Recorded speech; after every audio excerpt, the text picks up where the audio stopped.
I'm going to start by reading the opening words of the 14th Amendment, and this is going to be a touchy discussion about birthright citizenship in the United States. Section 1, Amendment 14. All persons born or naturalized in the United States and subject to the jurisdiction thereof, those are key words, are citizens of the United States and of the state wherein they reside. No state shall make or enforce any law which shall abridge the privileges or immunities of citizens of the United States. Those are the opening words of the 14th Amendment. Now, there's a beautiful vision enshrined both in the Constitution overall and in the 14th Amendment in particular. It's that your citizenship in this country isn't based on your lineage, your bloodline.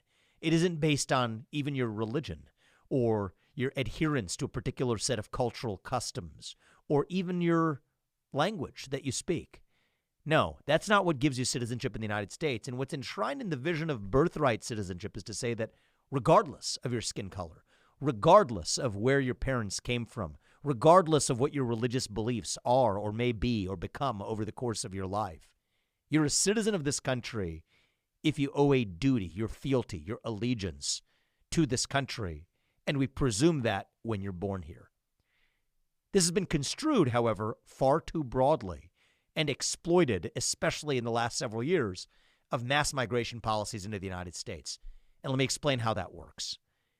Today, it turns out that if you're born as the kid of legal immigrants or as somebody who is already a citizen of this country, you automatically enjoy citizenship. That's what that 14th Amendment says.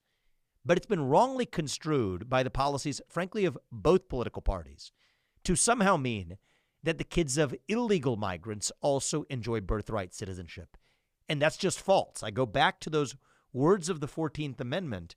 You start with the text and see what it actually says. All persons born or naturalized in the United States and subject to the jurisdiction thereof are citizens. What do those extra words mean? Subject to the jurisdiction thereof. That means if you're not subject to the jurisdiction of the United States, then you don't automatically enjoy citizenship just because you're born here. Well, that means if your first act of entering this country was to break the law, then that means that your kids who are born here are not subject to the jurisdiction in the same way. I'll walk you through a thought experiment to make that clear.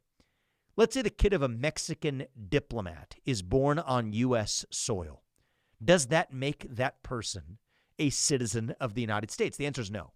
Turns out every court, every legal scholar across the board agrees with you.